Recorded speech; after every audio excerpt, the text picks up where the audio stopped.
सभी लोगों का अग्निपथ एकेडमी में स्वागत है। मेरा नाम विश्वेंद्र सिंह यादव है और आप देख रहे हैं अग्निपथ एकेडमी का ऑनलाइन प्लेटफॉर्म। ना तू रुकेगा कभी, ना तू थकेगा कभी और ना तू मुड़ेगा कभी। मेरे साथ कर शपथ, कर शपथ, कर शपथ, क्योंकि यह है तेरा अग्निपथ, अग्निपथ, अग्निपथ। आज हम आपका एक नया विषय अर्थात नया सब्जेक्ट इतिहास शुरू कराएंगे। इतिहास की कुछ क्लासें हमने पहले पढ़ा दी थी, लेकिन वो प्राचीन भारत की थी। आज आपको हम आधुनिक भारत, आधुनिक इतिहास की शुरुआत करा रहे हैं। अगर आप इतिहास को समझें, इतिहास को इंग्लिश में हिस्ट्री कहते हैं, क्योंकि आजकल बड़ा समस्या है। क्या कहते हैं? इतिहास को हिस्ट्री कहते हैं। अगर हिस्ट्री को देखें हम तो 3 भागों में बांटा गया है। प्राग ऐतिहासिक,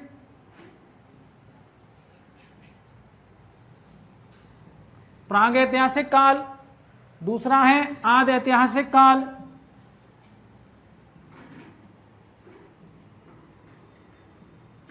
और तीसरा है ऐतिहासिक काल।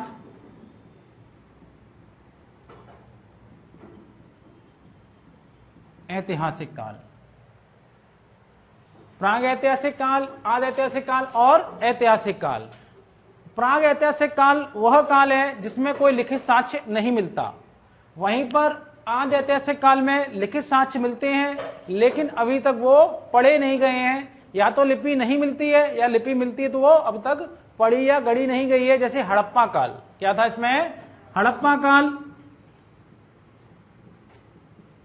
और वैदिक काल इसी के अंतर्गत आते हैं। हड़प्पा काल और वैदिक काल इसी के अंदर। अगर हम प्राग ऐतिहासिक काल की बात करें तो ताम्र पाषाण काल, एक तो पाषाण काल, एक ताम्र पाषाण काल, इसके अंतर्गत आते हैं। अगर हम ऐतिहासिक काल की बात करें तो इसको 3 भागों में बांटा गया है। पहला है प्राचीन काल, दूसरा है मध्यकाल और तीसरा है आधुनिक काल। मैंने आपकी मोटा मोटी और इंफॉर्मेशन दे दी है। जब आप प्राचीन काल को शुरुआत करेंगे तब इसकी हम डिटेल में भी पढ़ाएंगे। तो आज हम जो पढ़ने वाले हैं वो क्या पढ़ेंगे? आधुनिक काल। क्या पढ़ने वाले हैं? आधुनिक काल को पढ़ने वाले हैं। इतनी बात समझ में आ गई?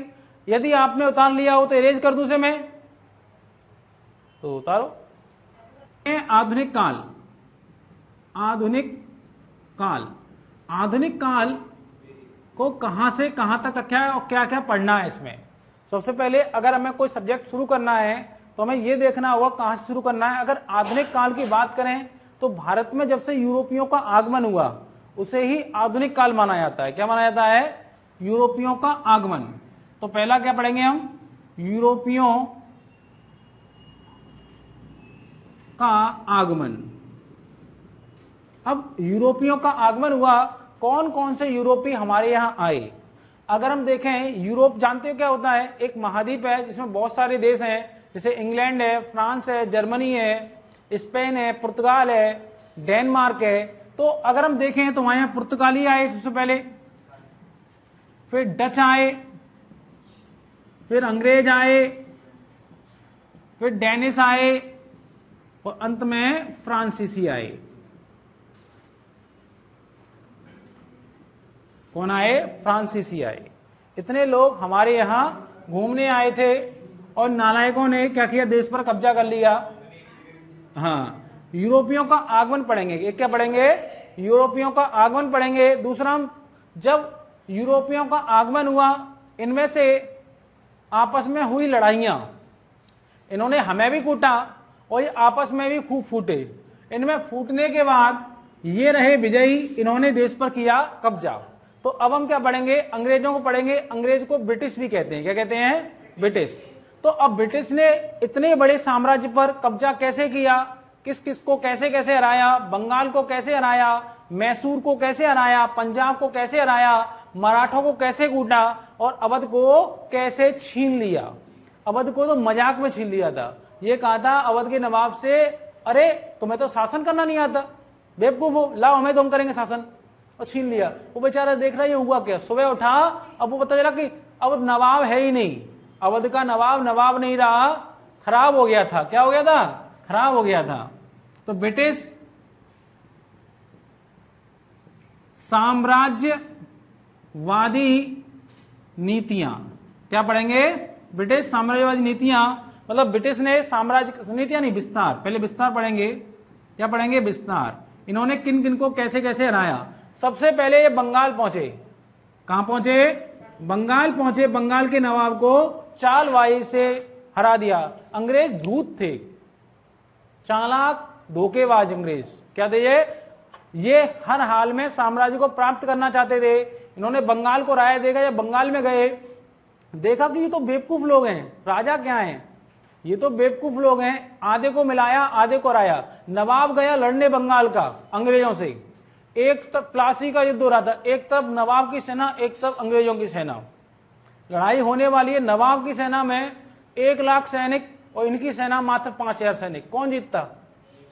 1 लाख जीतते, लेकिन 95,000 सैनिक अंग्रेजों की तरफ। इधर से आए थे, ऐसे खड़े थे, नवाब सीना ताने खड़ा था ऐसे करके, हाँ भाई, हाँ भाई, यह क्या है, ऐसे करके, और फटक सीधे। अंग्रेज कहते हैं अबे गधे पीछे देख। नवाब ने देखा, गायब।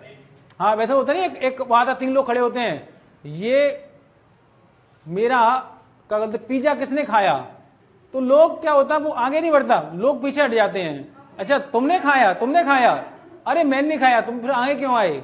तो मैं आगे नहीं आया, ये पीछे चले गए। वही था नवाब के संग। नवाब बेचारा अकेला रह जाता था, बाकी सब गायब। इसलिए बंगाल का नवाब आ रहा। बंगाल के नवाब के बाद मैसूर को हराने में इनको थोड़ा दिक्कत हुई, क्योंकि मैसूर में हैदर अली था।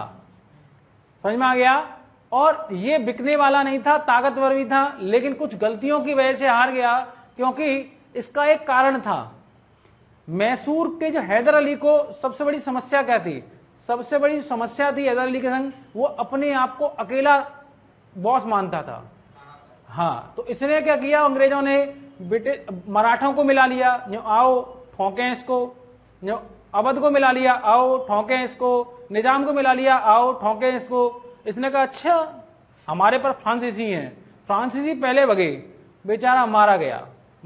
इसलिए संगठन ध्यान रखना, दोस्तों को मिलाकर रहना, लड़ाई हो जाए कभी अकेले मत जाना, नहीं कुटकर आओगे। कैसे आओगे? कुटकर आओगे, कुट के मत आना। भीड़ हो फौरन भगो, फिर अपनी भीड़ लेके जाओ। तो मैसूर के बाद मराठा एक ऐसे थे जिन्होंने बहुत सारा विरोध किया था, और सबसे अधिक अंग्रेजों का विरोध मराठों ने किया था। लेकिन मराठों के संग भी क्या था, उनमें भी शकुनी थे।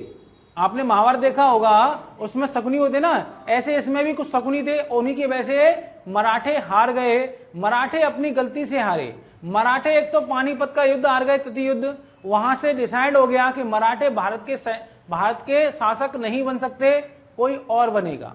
और अब्दाली जो था उसे शासन करने में इंटरेस्ट नहीं था। आप ये नाम नए सुन रहे होंगे, कौन अब्दाली, कौन मराठा, आपको जो समझ में नहीं आए समझ लो वो बाद में पढ़ोगे आप, अभी नहीं आ रहा कोई बात नहीं। अब्दाली किसी दिन आपके पैर के नीचे होगा, आप कहोगे अब बोल कौन सा क्वेश्चन निकालेगा, निकलेगा नहीं, सारे क्वेश्चन आप फटाक से निकाल दोगे। लेकिन संयम और सब्र क्या करना चाहिए? मैंने बताया विद्यार्थी की 2 बातें होती हैं, एक तो धैर्य और एक सावधानी। जिस पर धैर्य और सावधानी है वही छात्र क्या है, वही छात्र वास्तव में अच्छा योद्धा है, वही अजय रहेगा, वही विजय प्राप्त करेगा। और 2 कमजोरियां भी होती हैं, 2 दुश्मन भी होते हैं, एक निद्रा, एक क्या होती है निद्रा, एक आलस। अगर निद्रा और आलस आपके पास है तो आप अच्छे छात्र नहीं बन सकते और आप एग्जाम पास नहीं कर सकते, आप पर पुलिस की वर्दी नहीं आ सकती। बात समझ में आ गया? हाँ, कछुआ बनो, कछुआ और खरगोश दोनों ही बनो, कछुआ और खरगोश दोनों ही बनो। कछुआ हार गया पहली बार में, क्या हुआ, कछुआ जीत गया, खरगोश हार गया। अगली बार खरगोश ने ध्यान रखा, अगली बार फिर उसने कहा कि दौड़ करोगे क्या, करो। इस बार खरगोश नहीं रुका, अब इस बार खरगोश जीत गया। मतलब अगर आप टैलेंटेड हैं तो आपको मेहनत भी करनी पड़ेगी। आप अगर टैलेंटेड हैं तो मेहनत करनी पड़ेगी, नहीं तो सचिन तेंदुलकर और विनोद कांबली जैसा हिसाब होगा। तेंदुलकर महान क्रिकेटर बने, विनोद कांबली कोई नहीं जानता। विनोद कांबली भी सचिन के मित्र थे, सचिन के साथ ही टीम में आए थे और उनसे अधिक टैलेंटेड थे, फिर भी आज उनका नाम कोई नहीं जानता। कारण क्या था? टैलेंटेड थे लेकिन मेहनती नहीं थे। अगली बार क्या हुआ, अगर आप कमजोर हैं, कछुआ नहीं, खरगोश नहीं, कछुआ है, तो रणनीति बनाओ। क्या बनाओ? जीतने के लिए रणनीति बनाओ। रणनीति बनाने का तरीका क्या है? अब इस बार कछुए ने क्या किया? कछुए की फिर दोबारा दौड़ करेगा? इस बार तो हार, पहले जीत गया तू।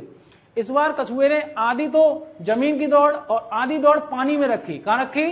पहले वो दौड़ा कछुआ पानी में, तो वो स्थल पे हार गया। जैसे ही पानी आया, खरगोश नहीं दौड़ पाया और कछुआ पार करके निकल गया। इसका मतलब आपको अगर पढ़ाई करनी है तो रणनीति बनानी होगी। आप कमजोर हैं उससे फर्क नहीं पड़ता, लेकिन अगर आपकी रणनीति सही है तो आप कछुआ होकर भी जीत सकते हैं। क्या हो सकते हैं? कछुआ होकर भी जीत सकते हैं। अगली बार फिर खरगोश आया, उसने कहा दौड़ करेगा, जो करेंगे। इस बार जीत गया था वो, तो ठीक है। इस बार क्या हुआ? जब स्थल था तो कछुआ खरगोश के ऊपर बैठा था, तेजी से पार किया। जब पानी आया तो पानी में क्या था? कछुए के ऊपर खरगोश बैठा था और तेजी से पार किया।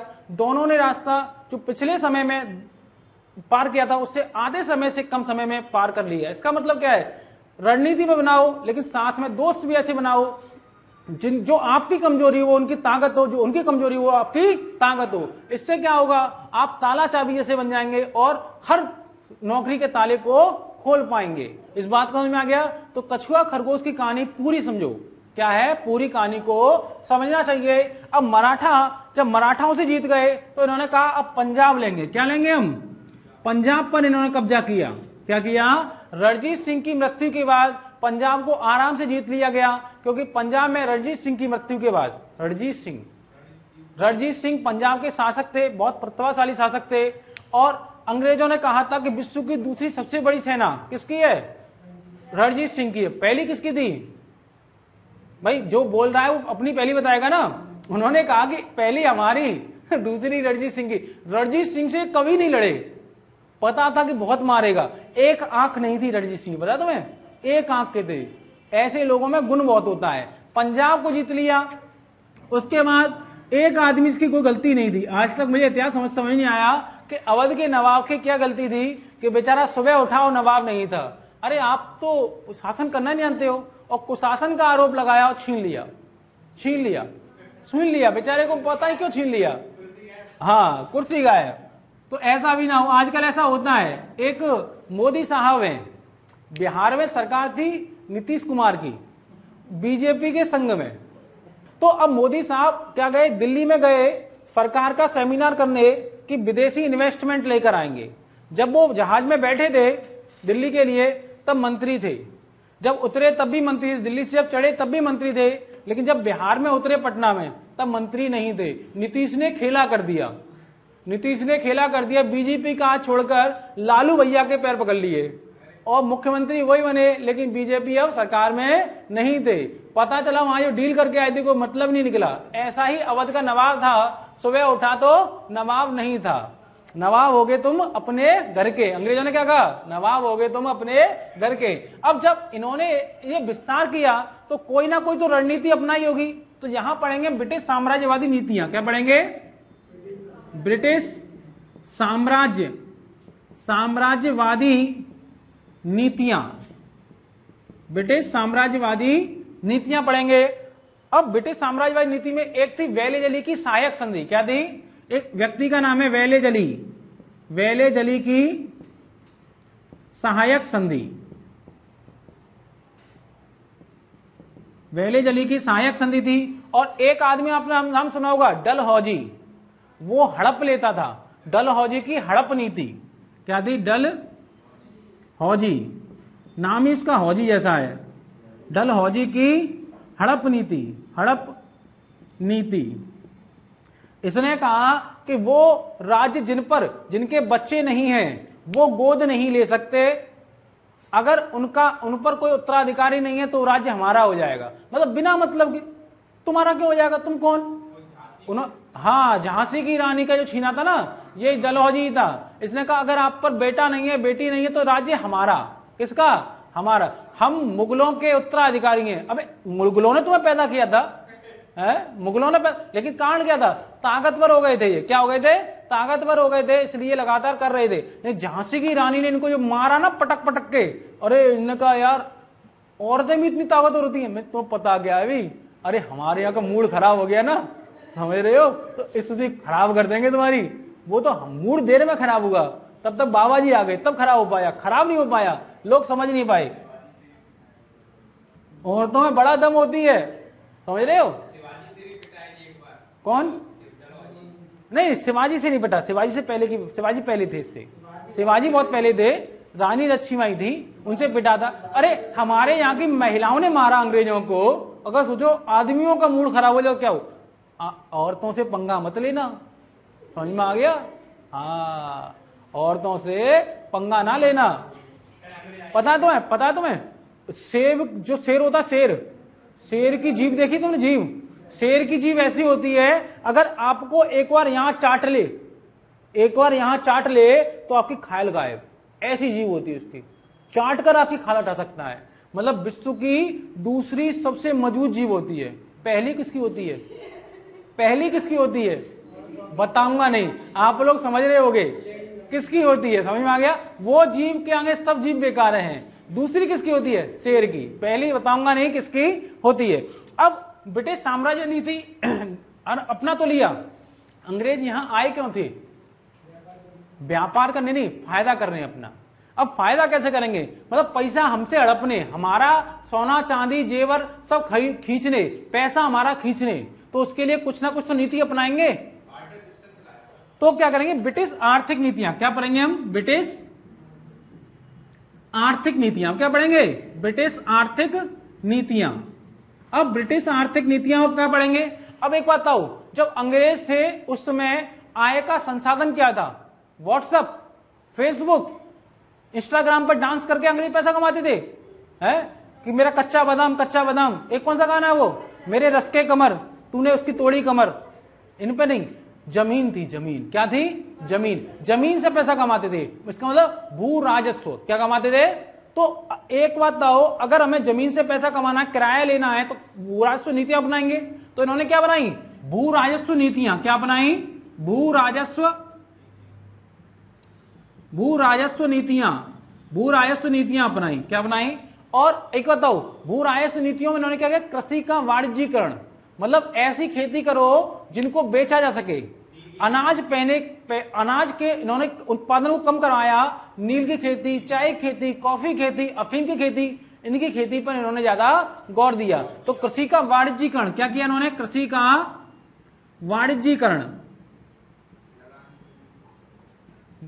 वाणिज्यीकरण किया। और क्या किया? और इन्होंने अपनाई औद्योगिक नीतियां। क्या अपनाई? दूसरी औद्योगिक नीतियां। अंग्रेज इतने क्रूर थे, अपने फायदे के लिए कुछ भी कर सकते थे। इन्होंने हस्तशिल्पी, हस्तशिल्प समझते हो, जैसे कोई घड़ा बना रहा है, मटका बना रहा है, डिजाइन बना रहा है, साड़ी बना रहा है, इन्होंने क्या किया? आपको पैसा इतना ही मिलेगा, आपको काम पूरा करना पड़ेगा, 3 कटिया प्रथा चालू कर दी। आप समझो हस्तशिल्पियों ने विरोध के लिए क्या किया पता है? अपने अंगूठे कटवा लिए। अब करा काम। भाई काम किससे होता है? इस अंगूठे से। हमने जितने भी आज तक संसार में जितनी भी चीजें बनाई है मानव ने, क्यों बना पाई? बंदर क्यों नहीं बना पाया? बंदर केवल उछल कूद कर पाता है, हम इसलिए बना पाते हैं, हम पे ये अंगूठा है। क्या है ये? अगर सोचो ये अंगूठा ना हो तो 4 उंगलियां किसी काम की नहीं। ये अंगूठा है इसलिए ये उंगलियां काम की हैं। समझ में आ गया? तो जितना भी काम करते हैं, चाहे लेखन कार्य हो, चाहे शिल्प कार्य हो, कोई भी कार्य हो, हम किससे करते हैं? इस अंगूठे की मदद से। क्योंकि ये अंगूठा ही हमें क्या देता है? इन 4 उंगलियों को चलाने का मौका देता है। इन 4 उंगली से होता है। भाई वो था एकलव्य, उससे क्या मांगा द्रोण ने? अंगूठा मांगा। जो अंगूठा दे दे, कहते ठेंगा। ये ठेंगा बड़ा काम का होता है, इसको संभाल के रखना, ऐसे ऐसे मत कर देना। क्या होता है? अब औद्योगिक नीति अपनाई, मतलब हस्तशिल्पियों का पतन हो गया। क्या हो गया? हस्तशिल्पियों का पतन, हस्तशिल्प उद्योग का पतन। एक तो कारण क्या था? हस्तशिल्पियों का पतन क्यों हो गया? ये जो चीजें बनाते थे, इन्होंने कहा कि अगर आपको यूरोप में भेजना है तो बहुत सारा टैक्स लेते। दूसरा, इन पर टैक्स लगा दिया बहुत सारे, क्योंकि जो इंग्लैंड में मशीन से चीजें बन रही थी, उन चीजों को यहां पर बेचना चाहते थे। हाँ, अब हुआ क्या? मशीन से चीज बन रही है, वो सस्ती बनेगी, हाथ से चीज महंगी बनेगी, इसलिए क्या हुआ, इनका लगातार पतन होता रहा। इन्होंने ऐसी नीति अपनाई जिससे ये हतोत्साहित हो जाए। अब ये हस्तशिल्पी जो अब उद्योग नहीं कर रहे हैं तो कहां जाएंगे, गांव की तरफ, खेती पे जाएंगे। पहले से ही हमारे पर भूयास नीति लगा के बहुत सारा कर लगा दिया है। अब इस पर क्या हुआ, जन का जो कह सकते हैं भार था वो बढ़ गया। जन भार बढ़ने से क्या हुआ, जो हमारी खेती पिछड़ी हुई थी वो बेचारी और पिछड़ गई। क्या हुए, हम और पीछे चले गए। इसके अलावा ये एक लाए रेलवे, क्या लेके आए, रेलवे। और रेल ने क्या किया, जो अंग्रेज थे, अंग्रेजों को दो फायदे हुए रेल से। एक तो कहीं विद्रोह हो रहा है तो तेजी से पहुंच जाते थे।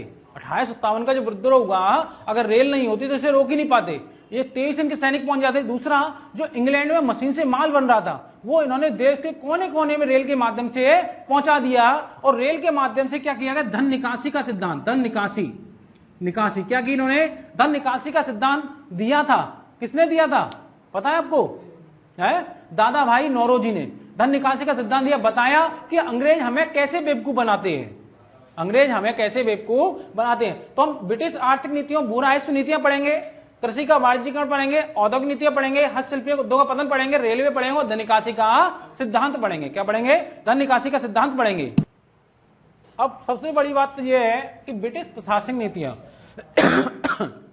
चाहे वो साम्राज्य का विस्तार कर रहे हो, चाहे वो साम्राज्य की नई नीतियां ला रहे हो, चाहे वो भू राजस्व को लागू कर रहे हो। अगर साम्राज्य का विस्तार करना है, इसका मतलब हरा रहे थे वो लोग, हराए तो उनको सैनिक चाहिए, कोई ना कोई सिविल सर्विस होनी चाहिए, सैनिक हो गए उनके पास, पुलिस होगी उनके पास। भाई अगर आपको कर लागू करना है तो कर ऐसे दे देंगे लोग, फ्री में नहीं देंगे, तो उसके लिए क्या, सिविल सर्विस होगी, पुलिस की होगी, समझ में आ गए। तो अब हम क्या पढ़ेंगे, इसमें प्रशासनिक नीतियां की थी। एक तो सिविल सेवा, उन्होंने नई बात क्या शुरू की, सिविल सेवा। सिविल सेवा जानते हो, सिविल सेवा आजकल आपने एसडीएम सुने होंगे, डीएम सुने होंगे, ये सब सिविल सेवा में आते हैं। किसमें आते हैं, सिविल सेवा में आते हैं। ऐसे अधिकारी बनाना जो साम्राज्य के प्रति वफादार रहें, क्या रहें, और उन्हें इतना पैसा देना कि वो रिश्वत ना लें। ऐसा है नहीं, वैसे हमारे यहाँ कितना ही पैसा ये दो वो रिश्वत लेते ही लेते हैं, लेकिन ऐसे उन्होंने सोचा और वास्तव में ऐसा हुआ भी। सिविल सर्विस को इस्पाती ढांचा कहते हैं, ब्रिटिश साम्राज्य का इस्पाती ढांचा। सिविल सर्विस ने बहुत फायदा किया, समझ में आ रहा है, सिविल सर्विस ने बहुत फायदा किया। इसके अलावा एक होती है पुलिस सेवा। क्या होती है, पुलिस सेवा। इन्होंने पुलिस सेवा की शुरुआत की, क्या की, पुलिस की। आज जो पुलिस देखते हो इसकी शुरुआत किसने की थी, पुलिस ने, अंग्रेज ने की थी। सैन्य संगठन, अगर इतना बड़ा देश चलाना है तो क्या होना चाहिए, सैन्य संगठन अच्छा होना चाहिए। क्या होना चाहिए, अब क्या केवल सिविल सेवा, पुलिस सेवा, सैन्य संगठन से काम चल जाएगा, न्याय व्यवस्था होनी चाहिए। क्या होनी चाहिए, न्याय व्यवस्था। अब न्याय व्यवस्था में क्या था, अंग्रेज क्या करते थे, अंग्रेजों ने एक काम किया, देखो अगर मुझ में तुम में हो गई लड़ाई, समझ में आ गया, तो अंग्रेजों ने कहा कि एक जज बैठा है उस पर जाकर अपील दायर, एक वकील करो। इतना लंबा प्रोसेस चला दिया कि आपकी गुस्सा धीमे धीमे शांत। अगर दो मियां बीवी हो जाए लड़ाई, क्या हो जाए, ये एक सींग वाला बैल है और ये एक एम्बुलेंस है। क्या है, ये एक एम्बुलेंस है, इन दोनों में हो गई लड़ाई। ये गए किसके पास, जज के पास गए, ये भी कोई एम्बुलेंस या वो होगा, तो ये क्या करेगा, इसको लगातार तारीखें देगा। क्या देगा, तारीख देगा, तारीख पर तारीख, सलमान खान वो तारीख पर तारीख, तारीख पर तारीख देगा। और धीमे धीमे क्या हो, मिलने लगेंगे, कोर्ट के बहाने मिलेंगे और जो खोया हुआ प्यार था उन्हें वापस लौट आएगा। बाद में क्या हो जाएंगे, ये एक हो जाएंगे। एक कप चाय की प्याली, 2 कप चाय की प्याली, 3 कप की चाय की प्याली में कहेंगे चलो हमारा पति अच्छा है बुरा है जैसा भी है, हमारा पति हमारे लिए बैल है, देवता ही है, देवता भी बैल ही होता है। तो और हो गई। तो ये क्या होता है, तारीख पर तारीख का मतलब क्या होता है, तारीख पर तारीख का फायदा क्या होता है, लोगों में क्रोध शांत हो जाता है। तो इन्होंने न्याय व्यवस्था क्या की, भारतीयों में जो क्रोध था अंग्रेजों के प्रति, वो न्याय व्यवस्था के माध्यम से इन्होंने शांत करने लगे। क्या करने लगे, शांत करने लगे। अब इन्हें यह भी तो दिखाना था कि अंग्रेज बेस्ट हैं। क्या है, अंग्रेज बेस्ट हैं। एक श्वेत सिद्धांत चलता है, मतलब अंग्रेज कहते थे हमें भगवान ने तुम्हारे पास भेजा है, हमें भगवान ने, गॉड ने तुम्हारे पास भेजा है, हमें इसलिए भेजा है क्योंकि तुम असभ्य हो, तुम्हें सभ्य बनाने का दायित्व तो हमें सौंपा गया है, इसलिए हम आपके देश में शासन करने आए हैं। समझ में आ गया, मतलब कहते जितने भी काले लोग हैं वो सारे असभ्य हैं। कैसे हैं, कुत्ता और काले लोगों में कोई फर्क नहीं है, समझ में आ गया। अंग्रेजों की मानसिकता थी तो कुत्ता और अंग्रेजों में कुत्ता और काले लोगों में कोई फर्क नहीं है, अंग्रेज मानते थे। समझ में आ गया। कहते थे कि dogs and Indian not allowed. समझ में आ गया। Dogs and Indian not allowed, ये अलाउ नहीं है, हमारे पास मत आओ, आप रंग छोड़ सकते हो। इसलिए काले रंग पर कभी हताश मत होना, गोरे रंग पर कभी गुमान मत करना। समझ में आ गया। दे फेयर एंड लवली कि दे फेयर एंड लवली, अब मैं गोरा हुआ कि तब मैं गोरा हुआ, ना होगे बाबा, ना होगे, गोरे ना होगे। गोरा का हम सब काले हैं, अंग्रेजों को देखो हम सब काले हैं, कैसे हैं, और तुम अगर गोरे हो तो इंडियन हो ही नहीं। किसी ने नमस्ते पहले अंग्रेज ने किया है। समझ में आ गया। और समझ लो, इसलिए घमंड ना करो। क्या ना करो, हो सकता है आप में कोई यूरोपीय जीनों से आप गोरे हो गए हो, क्या हो गए हो, इसलिए हम काले ही सही, हम काले हैं लेकिन दिल वाले हैं। तो ब्रिटिश सामाजिक सांस्कृतिक नीतियां क्या पढ़ेंगे हम इसमें, ब्रिटिश सामाजिक एवं सांस्कृतिक नीतियां, ब्रिटिश सामाजिक सांस्कृतिक नीतियां पढ़ेंगे। इसमें पहली लाई शिक्षा, जिसका आज भी हमें दिक्कत है। इन्होंने शिक्षा का माध्यम क्या रखा, अंग्रेजी। क्या रखा, अंग्रेजी। इन्होंने अंग्रेजी के माध्यम से हमारे शरीर में ड्रग्स डाल दिया।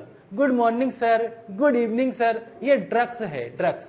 अगर हमारी भाषा, शिक्षा हमारी ही भाषा में होती तो मैं गलत नहीं कह रहा, आज 95% भारतीय साक्षर हो गए होते। लेकिन कारण क्या है, good evening sir, good evening sir, good morning. बच्चे को इंग्लिश में किताबें दी जाती है, समझाया हिंदी में जाता है, ना तो बच्चा अंग्रेजी में सीख पाता है ना हिंदी में सीख पाता है, बेचारा बीच में लटक जाता है। कहता है सर अंग्रेजी नहीं सर हिंदी में आया, नहीं सर हिंदी नहीं सर अंग्रेजी। अबे क्या पढ़ा है, हिंदी या अंग्रेजी? हिंदी अंग्रेजी चक्कर में टीचर को बड़ा परेशानी होती है। समझ में आ गया। एक्सपेरिमेंट कर दिया है, हम आधे अंग्रेज आधे हिंदी हो गए। इस शिक्षा नीति के माध्यम से उन्होंने ऐसे अंग्रेज पैदा किए जो रंग में काले थे लेकिन मन से अंग्रेज थे। क्या थे, वे कहते थे अंग्रेज भैया बहुत अच्छे। अबे गधे, अच्छे नहीं, अच्छे नहीं, तेरे दिमाग में जहर डाल दिया। क्या भर दिया उसने, जहर भर दिया है। ये जहर आज तक चल रहा है। क्या चल रहा है, आज तक चल रहा है। आप कुछ भी करो, इंग्लिश आपके बीच में आई जाती है, आई जाती है, आई जाती है। और अंग्रेजी के चक्कर में बेचारा हिंग्रेजी बन गया हिंदुस्तान। क्या बन गया, हिंग्रेजी बन गया। ना इंग्लिश रहा ना हिंदी रहा, बेचारा आधा हिंदी बोलता है। कहता 10 क्या बोलता है, 11, फिर 11, फिर बोलेगा 12। आधे पहाड़े 2 दूनी 4, आधे 2 का पढ़ा हिंदी में याद है, 3 का पढ़ा अंग्रेजी में याद है। अबे हिंदी में याद है, हिंग्रेजी में याद है। किसमें याद है, हिंग्रेजी में याद है। तो हिंग्रेजी बना गए किस नीति से, इस शिक्षा नीति से उन्होंने हिंग्रेज बनाया था उनको। अब शिक्षा नीति आई समाज सुधार।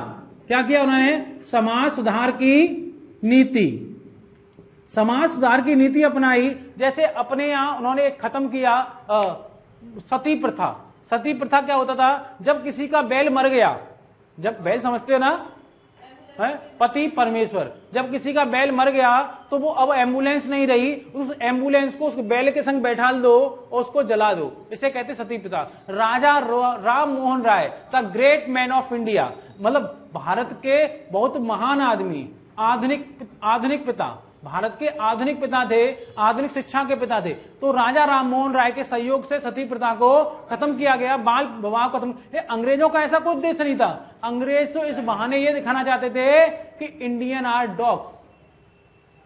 समझ में आ गया, जो कुत्ते के समान है, इनको सभ्य करो, हम इनको ट्रेंड करने आए हैं। क्या करने आए हैं, ट्रेंड। अबे तुम क्या ट्रेंड करोगे, जब तुम नाक पहुंचना भी नहीं जानते थे तो हमारे यहाँ हड़प्पा सभ्यता थी, समझे, हम वैदिक सभ्यता के लोग हैं। वो तो कुछ समय ऐसा आया, वक्त बुरा आया, नहीं तो तुम जैसे लोगों को तो हम अपने पैर की धूल भी नहीं मानते, समझे। गोरी चमड़ी वालों, ऐसा मन कर रहा है इनके, क्या कहूं मैं। समाज सुधार की नीति, उसके बाद समाज सुधार की नीति। अब बताइए, ब्रिटिश सामाजिक नीति हो गई। अब इन्होंने इतने कांड किए, इतना हम पे जुल्म किया, इन्होंने हमें कुत्ते जैसा व्यवहार किया हमारे संग। हमारे अंदर गुस्सा नहीं आएगा, आएगा ना, गुस्सा आया। तो अब पढ़ेंगे हम भारतीय प्रतिक्रिया। क्या पढ़ेंगे, भारतीय, अरे 7 कर लो। नंबर में क्या रखा है, नंबर तो नंबर है, भारतीय प्रतिक्रिया। क्या है? भारतीय प्रतिक्रिया। अब हमें गुस्सा आया तो बहुत सारे किसान विद्रोह हुए। क्या हुए?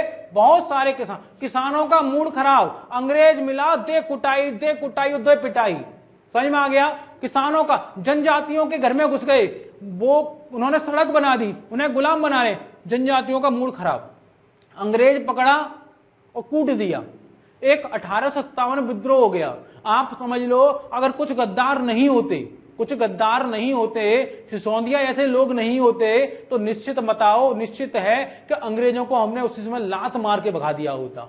अंग्रेजों की हवा टाइट कर दी, जहां अंग्रेज मिले वहीं जूता मारे, जहां अंग्रेज मिले वहीं मारो। लेकिन हुआ क्या? कुछ गद्दार लोगों ने ऐसा किया नहीं। तो क्या कृषक विद्रोह क्या हुए? क्या पढ़ेंगे? कृषक विद्रोह पढ़ेंगे। इसमें बहुत सारी फिल्में बनती हैं, इन्हीं पर बनती हैं। दूसरा क्या पढ़ेंगे? जनजाति विद्रोह। जनजाति विद्रोह पढ़ेंगे। और क्या पढ़ेंगे? और पढ़ेंगे हम 1857 का विद्रोह। 3 विद्रोह इसमें पढ़ने वाले हैं। इसमें बहुत सारे विद्रोह हुए, कृषक विद्रोह हुए, जनजाति विद्रोह हुए, और क्या हुए? 1857 के विद्रोह हुए। इनको पढ़ेंगे। लेकिन आप मुझे एक बात बताओ, अगर अंग्रेज ये सब कर रहे थे, हमारे पर कब्जा कर रहे थे, अगर हमारे पर कब्जा करे, सच सच बताओ कि हमारी गलती नहीं थी?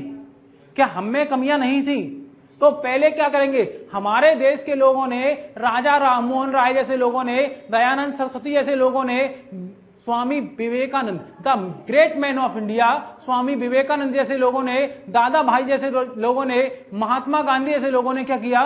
पहले कहा कि अपनी कमियों को दूर करो। स्वयं में देखो, हम पर अंग्रेजों ने क्यों कब्जा किया? क्या किया? क्यों कब्जा किया? इसलिए हमारे देश में सामाजिक सुधार आंदोलन क्या हुए? सामाजिक धार्मिक सुधार आंदोलन हुए। अब क्या पढ़ेंगे हम इसके बाद? 8वां पढ़ेंगे, सामाजिक धार्मिक सुधार आंदोलन। सामाजिक सुधार आंदोलन, हमने अपनी कमियों को पहचाना, और कमियों को पहचानने के बाद हमने उनको दूर किया। एक आए हमारे ग्रेट मैन, राजा राम मोहन राय, और अन्य। और क्या कर देंगे इसमें? अन्य कर देंगे। हम बहुत सारे डिटेल में पढ़ेंगे, राजा राममोहन राय, दयानंद सरस्वती को, स्वामी विवेकानंद को, ऐसे बहुत सारे लोगों को हम डिटेल में पढ़ने वाले हैं। अब राजा राममोहन राय जैसे लोगों ने क्या किया? सामाजिक धार्मिक सुधार आंदोलन किया, बताया कि हम में कमी क्या है, बताया कि आपके धर्म में ये कमियां हैं, दूर कर लो, इनको अंधविश्वास कहते हैं, बच्चियों को मत मारो, बाल विवाह मत करो, ये बच्चियां बहुत समझदार होती हैं, देश को आगे बढ़ाएंगी। तो मदर टेरेसा मिली, हमें सरोजनी नायडू मिली, हमें the great women Indira Gandhi. कौन मिली? इंदिरा। मैंने कहा अंग्रेजी हिंदी मिक्स हो गई है, द ग्रेट वुमेन है। मेरे अंदर भी अंग्रेज ड्रग्स डाल गए, मेरे अंदर भी है। द ग्रेट, महान महिला इंदिरा गांधी। कौन मिली? महान महिला इंदिरा गांधी बनी, ऐसी महिलाएं बनी। तो अब इससे क्या होगा? हम अपने को सुधार कर रहे हैं। तो हम समझ गए, अंग्रेज बकवास कर रहे हैं, अंग्रेज हमें धोखा दे रहे हैं। अंग्रेज अगर हमें धोखा दे रहे हैं, हमने शुरू कर दिया राष्ट्रीय आंदोलन। क्या कर दिया? अंग्रेजों भारत छोड़ो, राष्ट्रीय आंदोलन। राष्ट्रीय आंदोलन शुरू किया, अंग्रेजों का विरोध शुरू किया कि साला हमारा ही खाते हो, हम ही पे भौंकते हो। अबे डॉग्स तुम हो, तुम, हम नहीं। अबे जिसका खाते हो उसकी तो वफाई करो। कुत्ता भी पूंछ हिलाता है खाने के बाद, तुम तो वो भी नहीं करते, हमें ही काट रहे हो। हमने राष्ट्रीय आंदोलन कर दिया, अंग्रेजों का विरोध करना शुरू कर दिया, तो राष्ट्रवाद का उद्भव। क्योंकि सामाजिक सुधार आंदोलन हुआ था, इसमें कहा गया कि देश से ऊपर कोई नहीं है, राष्ट्रभाव, राष्ट्र की भावना जगाई। क्या जमाई? राष्ट्रवाद की भावना जागृत हुई। तो इसमें क्या पढ़ेंगे? राष्ट्रवाद की भावना का उदय। क्या पढ़ेंगे? राष्ट्रवाद की भावना का उदय पढ़ेंगे।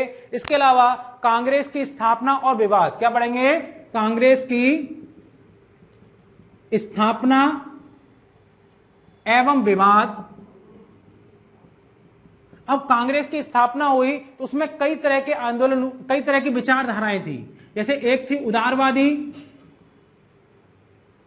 उदारवादी क्या थे? कुछ नहीं थे, भिक्षा मांगते थे।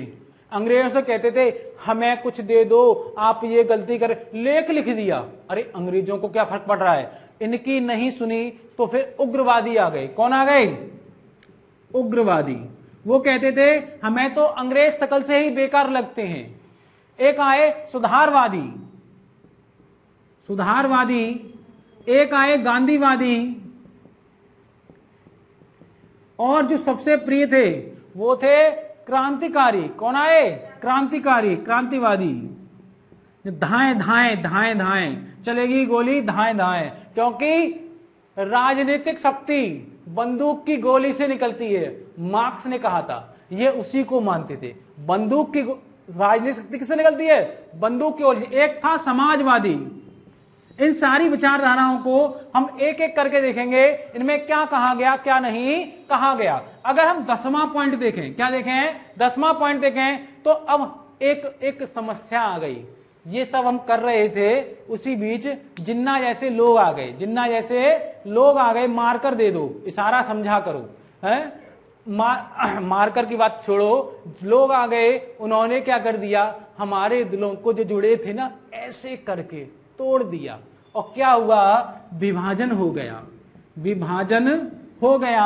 अभी एक मूवी आ रही है गदर 2, गजब की है। आप समझ लो वो व्यक्ति पाकिस्तानियों को धो धो के मारेगा, उसमें धो धो के मारेगा, उठाएगा कम पटेगा ज्यादा। वही विभाजन को दिखाया जाएगा। विभाजन के साथ साथ हमें क्या मिली? स्वतंत्रता भी मिली। स्वतंत्रता मतलब गम भी था, खुशी भी थी। क्या थी?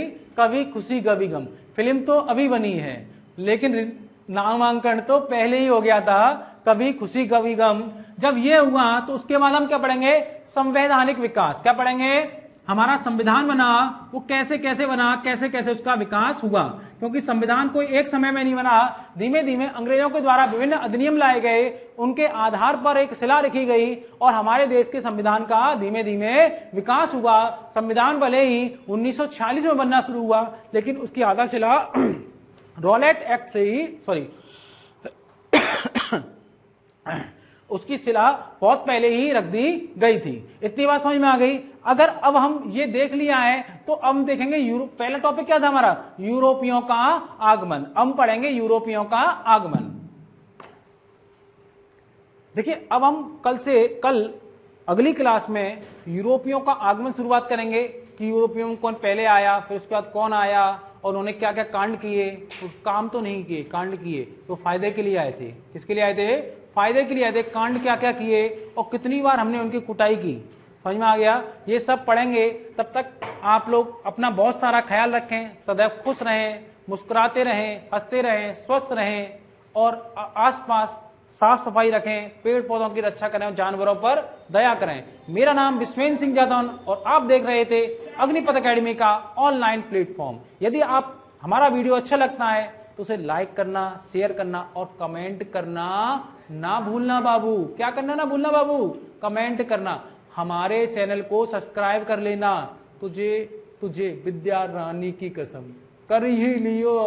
अब मत भूल जाइयो। शाम को वीडियो 8 बजे आएगा, देखना। 6 से 7 वीडियो आता है, 7 से 8 आता है, 8 से 9 आता है, 9 से 10। इतनी मेहनत तेरे लिए कर रहे हैं, तू वर्दी प्राप्त कर ले और तू घर पे सो रहा है। शर्म कर, शर्म कर, शर्म कर। ये तू शर्म कर। इसलिए ध्यान रखना। मेरा नाम विश्वेंद्र सिंह जादौन। मैं आपसे विदा लेता हूं। जय हिंद, जय भारत, वंदे मातरम।